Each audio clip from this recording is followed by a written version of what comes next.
श्रीगुरुभ्यो नमः। हरिः ओम्। गणानां त्वा गणपतिगुं हवामहे कविं कवीनामुपमश्रवस्तमं ज्येष्ठराजं ब्रह्मणां ब्रह्मणस्पत आन शृण्वन्नोतिभिः सीदसादनम्। ॐ महागणपतये नमः।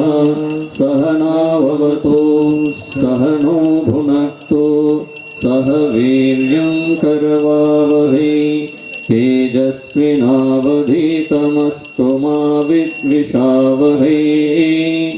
ॐ शान्ति शान्ति शान्तिः। हरिः ॐ। शन्नो मित्रः संवरुणः शन्नो भवत्वर्यमा शन्न इन्द्रो बृहस्पतिः शन्नो विष्णुरुक्रमः।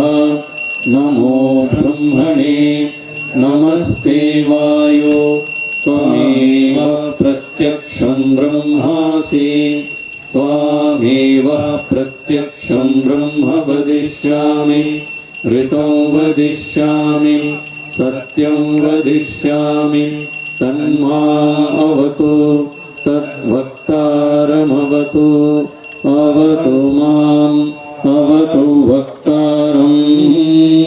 ॐ शान्ति शान्ति शान्तिः। भद्रं कर्णेभिः शृणुयाम देवाः भद्रं पश्येमाक्षभिर्यजत्राः स्थिरैरङ्गैः पुष्टुवागुंसस्तनूभिः व्यशेम देवहिदयदायुः। स्वस्ति न इन्द्रो वृद्धश्रवाः स्वस्ति नः पूषा विश्ववेदाः स्वस्ति नस्ताक्षो अरिष्टनेमिः स्वस्ति नो बृहस्पतिर्ददातु।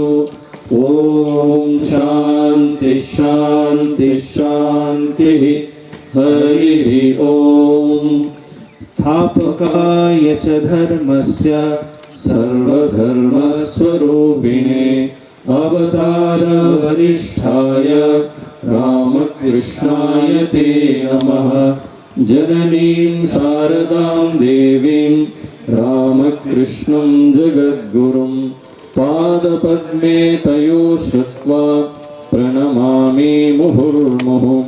नमः श्रीयतिराजाय विवेकानन्दसूरये सच्चित्सुखस्वरूपाय स्वामिने तापहारिणे कालिन्दी पुल्लकमले माधवेन क्रीडारतः ब्रह्मानन्दनस्तुभ्यं सद्गुरो लोकनायक योगानन्दः प्रेमानन्दः चान्ये वैये च पार्षदा रामकृष्णगतः प्राणा सर्वांस्तान् प्रणमाम्यहम्। सरस्वती महाभागे विद्ये कमललोचने विश्वरूपे विशालाक्षे विद्यां देहि नमोऽस्तुते। ॐ शान्ति शान्ति शान्तिः। हरिः ॐ तत्सत्।